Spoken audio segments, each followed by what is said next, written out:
So, how does a country actually become a country? It's not always the same story. Today, we're going to look at three completely different journeys to freedom, from, a full-blown violent revolution to a slow, steady kind of change. It really makes you wonder, right? What does it actually take to create a nation? Is it always about war, or can it happen peacefully over a long period of time? The answer to that question tells you a whole lot about what a country really is. And we're going to get some answers by digging into three very different histories: the United States, the United Kingdom, and Romania. And trust me, each one gives us a totally different angle on that struggle for freedom. Okay, first up, the path of revolution.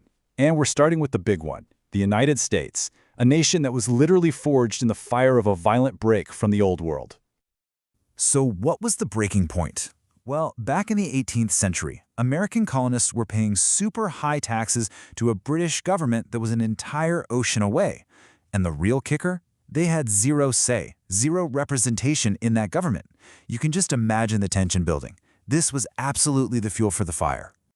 And that fire? It finally ignited in 1775 when the Revolutionary War kicked off. Just a year later, the colonists made this huge, game-changing statement with the Declaration of Independence. And after years of bloody conflict, a brand new, independent nation rose from the ashes of war. But you got to understand, this fight wasn't just about taxes. At its heart, it was about this radical new idea that people are born with rights that no government on earth can take away. And that one single concept, it would go on to inspire freedom movements all over the globe. All right, now let's do a complete 180 and look at a totally different approach: evolution. The United Kingdom's story isn't one of a sudden break at all, but of slow, gradual, step-by-step change. And the contrast here is just wow. It's so stark. While America had this violent, explosive revolution, the UK's path was all about slow, steady reform. There wasn't a single dramatic break because, well, it was already an established power. So, how did this actually work? Well, instead of an uprising, the people just kept demanding more rights, a bigger say in how things were run. And these changes, they didn't happen overnight. They were rolled out piece by piece, through new laws and political reforms that slowly but surely shifted power away from the king or queen and over to parliament. And the result of all this peaceful evolution?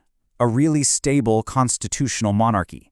That's a system where, yeah, you have a monarch, but the real political power is in the hands of an elected parliament.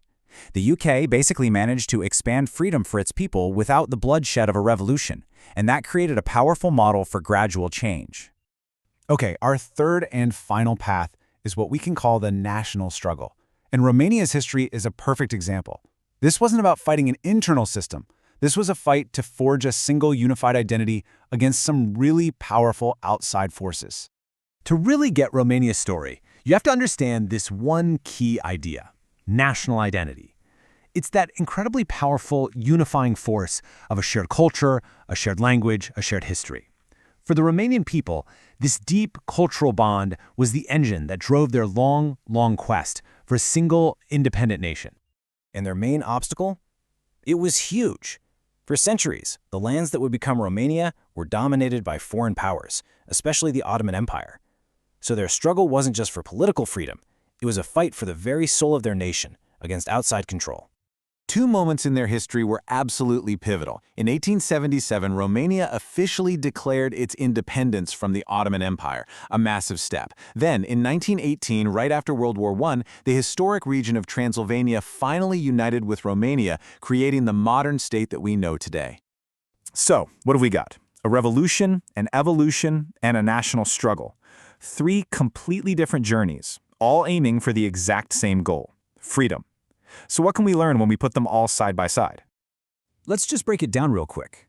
The USA's method, violent revolution against British rule. The UK, gradual reform of its own internal system.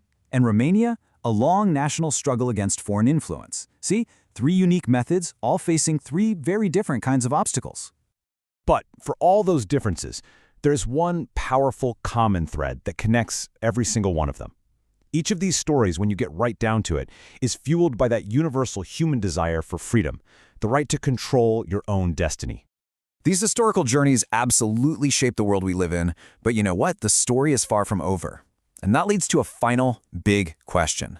In our modern, interconnected world, what does that struggle for freedom really look like today?